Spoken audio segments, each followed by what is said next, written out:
Hi guys, welcome back. All right, so Cancerians, let's go ahead and jump on into this. Um, Obviously, I've changed backdrops, which you know I do pretty frequently, and we've got like this little cheetah who has a bit of a soft little lacy veil in front of his eyes. So we'll kind of go with maybe what's not being seen clearly right now, or what's not being visible to our Cancerian at the moment. We have potion. We have the hourglass. This hourglass wants to keep coming out today, I've noticed. And we have the map. So, first off, if I were to put those three together, what I would say is that what isn't like visible necessarily to our Cancerian, maybe at this moment, is just um, the fact that they have kind of all the magic they need to be able to transform their life, and they have plenty of time to do it.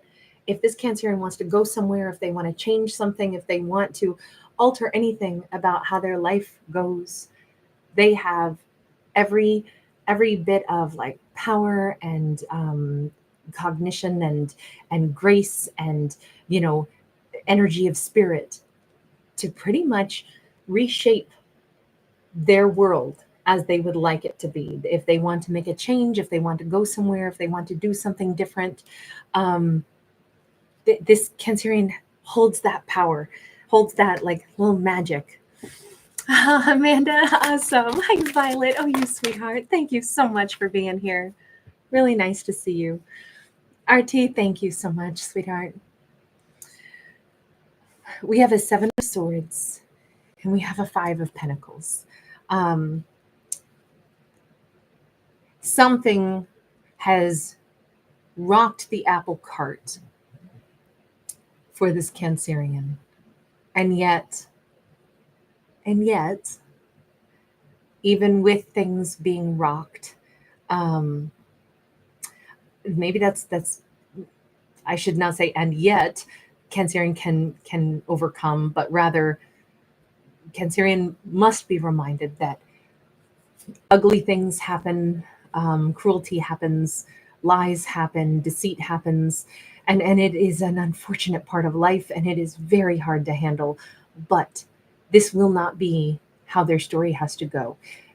Being lied to or having somebody treat them poorly or running away after treating them poorly, leaving them high and dry, that does happen in life, and that is very unfortunate for this fictional character. But at the same time, this is kind of the reassurance from the universe that says, carry on anyway, carry on. I'm hearing carry on, my wayward son. That song, Don't You Cry No More. I'm hearing that song. Oh, yeah, Ruben, thank you, honey. You're so incredibly generous. Thank you. D'Artagnan, you are so incredibly kind. Thank you. And Diana, so nice to see you again, sweetheart. We have the Fool. It says that even within this time frame, this year, there is still an opportunity to completely change the storyline. I feel like this poor Cancerian has been through the meat grinder of life somehow. It looks as if they suffered possibly at the hand of two different situations, or certainly I don't know if they got taken for a ride or if somebody lied to them or took something from them, and perhaps this is almost looks like somebody broke a window and stole from them, and they're sitting there going, well, what do I do now? And it's hard to imagine, like, what do we do when we've lost something, or what do we do when it seems like I know I've had a very difficult last 48 hours, and for myself, I have like a splitting headache because it seems like every time I'm kind of off kilter myself, it always seems like I become a target somehow. I don't know. It's like the negative magnet of the universe. And, we reach that point where we're like, wow, this can't catch a win. And then you go, get it out of your head and move forward with grace, or seek a change. Then if you don't like the energy you're attracting, change it, move forward, and look for that vortex of energy that you need to walk through. And so what do? You carry on. You certainly don't stop then. Certainly carry on instead. And I think that's what this card says, is this is a vortex of energy. This moment too shall pass. Carry on and walk through the next chapter. Walk through the next doorway. Do not stay in a room that you don't like. immediately continue on, which is very hard to do sometimes. But this is that reassurance that that's maybe our character is by no means crushed. Our character has plenty of resilience. They have plenty of life force energy. It's all around us. All we have to do is tap into it. And that allows us to change the outcome, change the dialogue. Amanda, you sweetheart, we're always so generous. Oh my God, thank you. And hi, Sabrina. Thank you so much for all of your kindness, all of you. We've got the devil in the reverse. I feel like this is such a relatable story because this is about, I mean, everybody has a moment or everybody has a rough go sometimes, right? And what do? Well, what we all have to do, carry on. And carrying on is the way to beat the devil at their own game. Whatever the negativity is, whatever the upset is, if you want to change the outcome, I mean, as always, be the change you want to see in the world, right? It's a wonderful quote by a brilliant person. That's a terrific, you know, moment to think about how can we alter anything by choosing better. And I think this Cancerian is definitely going to squash whatever this was. And I do think this kind of threatened to consume them or swallow them up for a minute. A Seven of Swords is a tough card. It's one of the worst in the deck. I always think. I even think it's worse than the devil because the devil sometimes we can try to understand where is that fear coming from, but the Seven of Swords is a little bit like how do you deal with lies? How do you find the truth in it? This person in particular looks very smug, very unkind.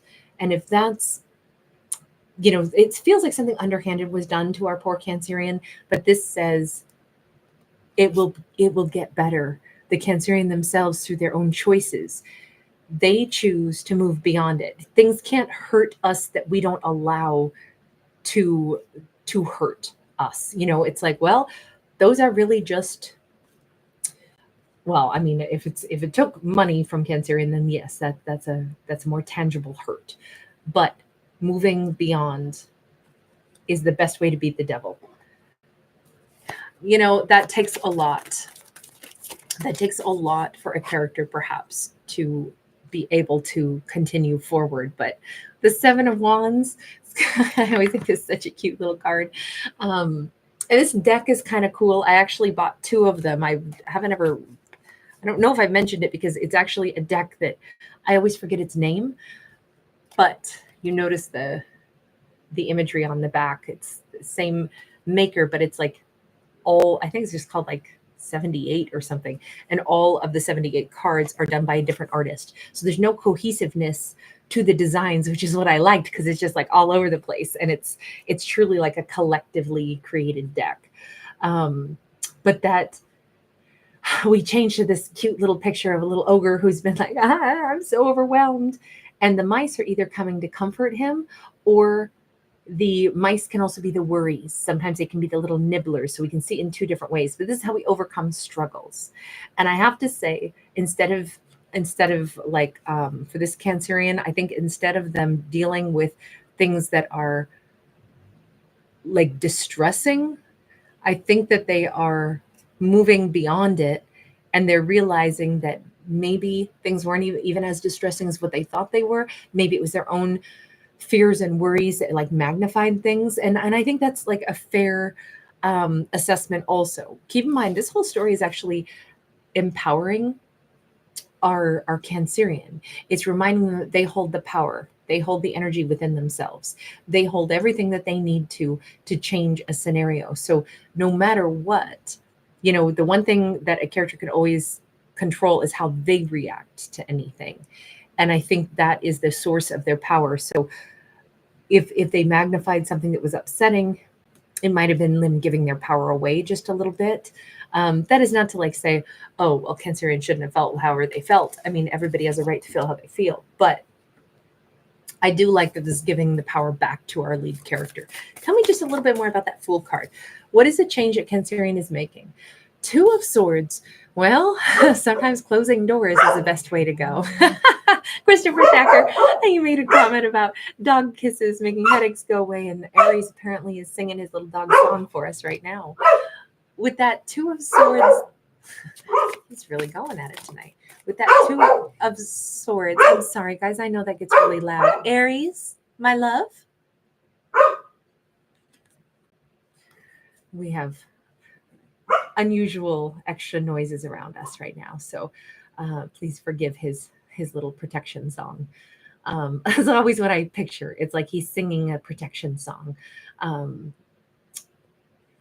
this says closing doors, blocking things sometimes is the best way to also move forward. You know, closing things out, turning attention elsewhere, and in this case, closing doors that don't offer anything and then turning to connections that do offer something. That seems to be a better use of Cancerian's time. And I would certainly say that I could get behind that statement. You know, let things go that are not actually yielding valuable input or like valuable, like what does Cancerian really need around them? Do they need this, you know, a Seven of Swords energy? Do they need a Five of Pentacles energy? Is that going to add anything? Probably not. But would this add something to Cancerian's overall life? Add value, add, you know, like cultivating great ideas or companionship, friendship, cooperation? Yes, probably cooperation instead of tear downs or lies would probably almost always be of greater benefit. So I kind of think that closing chapters and turning attention elsewhere is the big message here. But this is a very kind of uplifting message for a Cancerian that might have gone through some pretty tough things. And I think it's fair to say probably the whole world is going through tough things, you know, collectively. There's, you know, it's hard to be a human. It's just hard to be a human. We got a lot of expectations on us to be these humans. Hi, baby. Hi, baby dog. Anyway, you guys, can I pull a card or two for a few of you? Violet, can I pull a card for you, sweetheart? And Amanda and RT, Diana, Yale, Sabrina, Christopher, please let me know. I will pull a card for each one of you that I just listed before I bounce out of here. Thank you guys so much for being here. Thank you so much for being a part of my world. I appreciate you guys so, so much. Yes, awesome. Okay, cool. All right, so this one is going to be for, you guys are awesome, for Diana. All right, Diana, thank you so much, honey. We have got a King of Cups. This is about warmth. It's about love. It's about that open-hearted energy. To me, this looks like there's somebody who is, you see the little halo of lights, or in this case, little bubbles floating around someone. I have to say, this is actually a feminine on this King card. I got to say, to me, this is always about the reciprocated energy between the masculine and feminines. It's like for the love that is given, you know, when we open our arms to give somebody a hug, that is telling them like, I'm here for you. And by exchange, it's like, I also welcome a hug from you. I receive from you as much as I give to you. And that like reciprocated energy is just very noticed right now. It could be a king or a masculine is recognizing that coming from a feminine, and it's like very reciprocated energy. I actually really like that particular king card in this deck. Sabrina, awesome. Let me grab you one, sweetheart. We've got the Knight of Pentacles. This is about, yes, this character's been working really, really hard, but it's kind of like whistle while they work. This is somebody who's been, I mean, on one hand, scrubbing turtles, but that's actually also an act of compassion and joy. So whatever work our character does, it is kind of like transforming something for them. This is like, they're on the right life path. All those dominoes are aligned for a reason. And there are like good karmic brownie points that this character is accruing every single step of the way. This is the pathway toward the great payoff. And I say that because this is our knight who always makes it to the castle on their journey. They always end up making it to the castle. So it's actually a really cool thing. Working hard, yes, but for such a like an honorable reason, and it yields really great results. All right, next up, let me see. Awesome. RT, let me grab one for you. And sorry, guys, I'm only doing it for those names that I listed that were already with me in the live, just because I can't be on for too much longer, but I wanted to make sure that I touch base with those that I already mentioned in the live, okay? I don't mean to omit anyone, but I just, there's always a limit. It's just kind of a fun little side thing I thought I'd do tonight. We have a Five of Swords. Okay, so for this Five of Swords RT, this is one where we do have the thunder and the lightning. We do have this. There's not really a nice way to spin this card because it can be about conflict, but it does give us more of the divine inspiration that says sometimes, even if things don't come out right, maybe they're the things that needed to be said. And that a five is a number of change, and not all things that promote change actually come from sweet and harmonious, you know, ideological conversations. Sometimes the words that we say come with thunder and rain, but then that's what gets the message through, and then from there we can promote change later. So not all painful conversations necessarily remain painful. Sometimes it's not intended to be painful, but it does come across that way at first, but then it yields great results, is what I would say. Yeah, Ruben, thank you, sweetheart. I'm going to pull one for you, okay? I'm taking that as a yes. We have a Five of Pentacles. This Five of Pentacles is about acknowledging where there is a lack, where there is something that maybe a character needs. Maybe they need to fill it in a gap.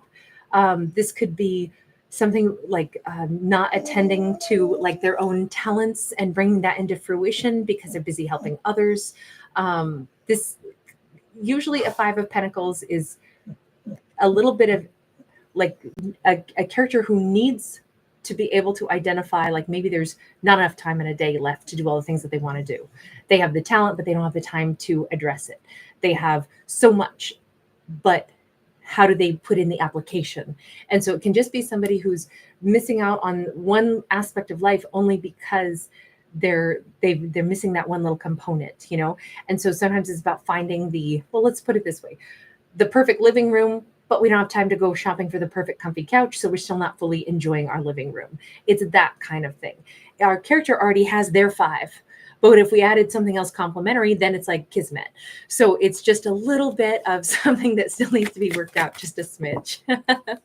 Christopher Thacker, awesome. We got the Four of Wands. This is a balanced and beautiful, I always call this like my perfect coffee table, because it's like we have all four legs perfectly balanced. We have a perfectly flat, smooth, leveled tabletop, and that represents our life. We've got the kind of relationship that makes us happy. In this case, I mean, this could be a character headed for an amazing life with an amazing partner. This could be anything, though, that makes our life amazing because it's what we truly want. It's what truly brings balance into our lives.